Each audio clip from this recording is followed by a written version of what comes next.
All right, everyone. Hope you guys had a great weekend. If you saw the weekly forecast, then you should have been prepared for more losses from the euro this week. Although we really didn't get any kind of rally from the start of the week, at least not yet. However, this is in line with what I've talked about here recently, and including the weekly forecast, because what I was talking about there was the fact that the market closed the week below this October trend line. And I also want to talk about something very specific today that I did mention in the weekly forecast, but I want to cover it in more detail today. So for that, we have to go to the weekly time frame. And what I want to talk about here is the fact that we had all these lows back here from the Euro USD. Okay, so this goes all the way back to 2017. You can see support down here. You can even see we have a low right here. The market moved below it, spent quite a bit of time below this area, over half a year below it. And then once it reclaimed, even notice this high right here, guys, acting as resistance on the way down.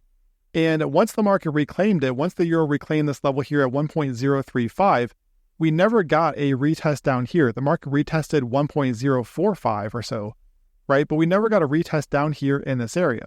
So given the structure here from the Euro USD, and the same thing with the DXY, which we'll talk about in a moment, I do favor this market lower through the rest of 2024.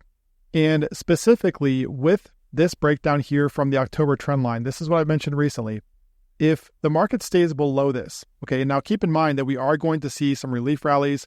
We're going to see shorts get squeezed here eventually, right? But as long as the market continues to make these lower highs and lower lows, taking out these key levels, then I do like the market down here toward 1.045 through the rest of the year and this level down here. Okay, I think we probably see a sweep of these lows down here, a move down here into 1.045, probably a bounce from there, and then take out those lows and then bottom somewhere here in early 2025. So if I had to map this out, that's kind of what I'm thinking here for the next few months here for the Euro USD while it's below this area around 1.08.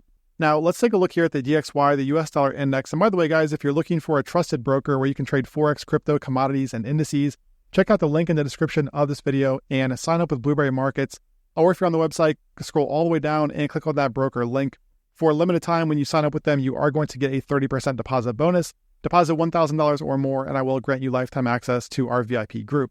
And one last thing, guys, too, we are going to be launching a trading competition here in the coming weeks with Blueberry Markets. The prizes, there will be 3 top prizes. The top prize being a $1,000 trading account that you can also withdraw. All right, it's going to be awesome. I'm really excited, looking forward to it. So stay tuned, guys. I will have more details in the coming days and weeks on that trading competition.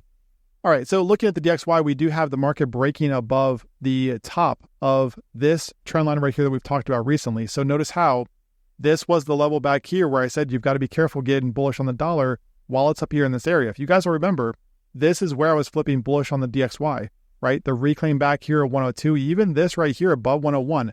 If you guys saw the videos back here, this was a short squeeze essentially into, or out of, I should say, a falling wedge where we got shorts squeezed up here toward 102.6. This reclaim was insanely bullish for the US dollar, and we are seeing a continuation of that following the US presidential election. So if the DXY can get above this trend line right here, okay, so if it can climb above this level on the daily chart and stay above it, all right, so it's just above it right now. I do want to see something a little more convincing up here in this area to really confirm that it has broken out. But if it can hold on to this, then we are looking at levels like 106 and 106.50. All right, so all in all, looking pretty good here for the DXY. Again, though, I do want to see a little bit more here from bulls to really confirm that the market has broken this trend line. But in terms of longer term targets here for the DXY, and I've talked about this honestly for a year probably now. It's just taken a long time to play out here. Is what you'll notice here on the weekly is this candle right back here. Okay, this massive red candle where we got a very shallow retrace. So it left all of this through here as an imbalance on the weekly. And what you'll notice here too is that we came down here, swept this low right here. Okay, so we got this move down here. This was the failed breakdown. And what you'll notice is since this time back here, what we've seen is a series of lower highs. So what happens when you get this is you get liquidity that builds above these highs.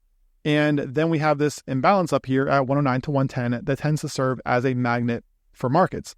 Furthermore, guys, look at this channel right here that we've talked about. Okay, this was the channel where the DXY broke down back here, and we've now had a reclaim.